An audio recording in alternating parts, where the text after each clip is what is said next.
Vaccine వేసేది doctor, మీ నాన్న కాదు. ఫ్యాంట్ వేసుకో. Okay officer. అరేరే, ఈ న్యూస్ చూసావా? ఏంటా న్యూస్? అదే మన అందరికీ ఒకేలా కళలు వస్తున్నాయి కదా. నేను కూడా చాలా మంది పీడకలలు కంటున్నారని విన్నాను.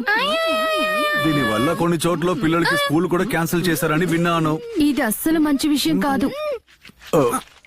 యాక్చువల్ గా నిన్న రాత్రి నేను ఒక కళ కన్నాను. అందులో నేను ఒక సూపర్ హీరోలా ఆకాశంలో తేలుతున్నాను. నా బాస్ కి మంచి గుణపాఠం కూడా నేర్పించాను. తర్వాత మిడ్సి ఒక చాప వచ్చి నన్ను మింగేసింది. చాప? కానీ నా కల్లో కూడా ఒక చాపే వచ్చింది.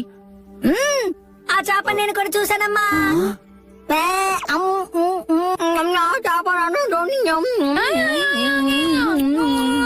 ఏంటి, నీ కల్లో కూడా చాపే వచ్చిందా?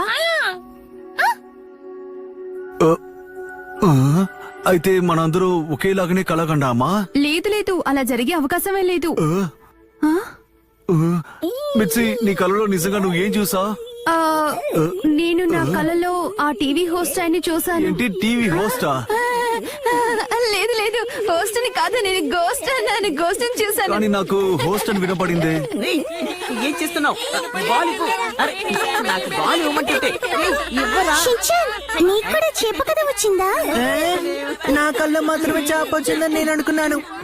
చాలా విచిత్రంగా ఉంది. ఊర్లో ఉన్న అందరికి ఒకే కళ వస్తోంది. అదెలా? సరిగ్గా చెప్పావు. నా కళలో చేప వచ్చింది. అది నన్ను ఎలా మింగేసిందో తెలుసు. నువ్వు నన్ను అలా భయపెట్టుకు షించాన్. ఇలా చూడు, నేను కొన్ని డ్రాయింగ్స్ గీసాను. వీటిని నువ్వు చూస్తావా? మన కాసు కాబే గ్రూప్ ఈ చేప గురించి కనిపెట్టాలి. ఏమంటారు? సరిగ్గా చెప్పావు. నేను చేప గురించి వెంటనే చదివి తీరాలి. నువ్వు కొంచెం సైలెంట్ గా ఉంటావా?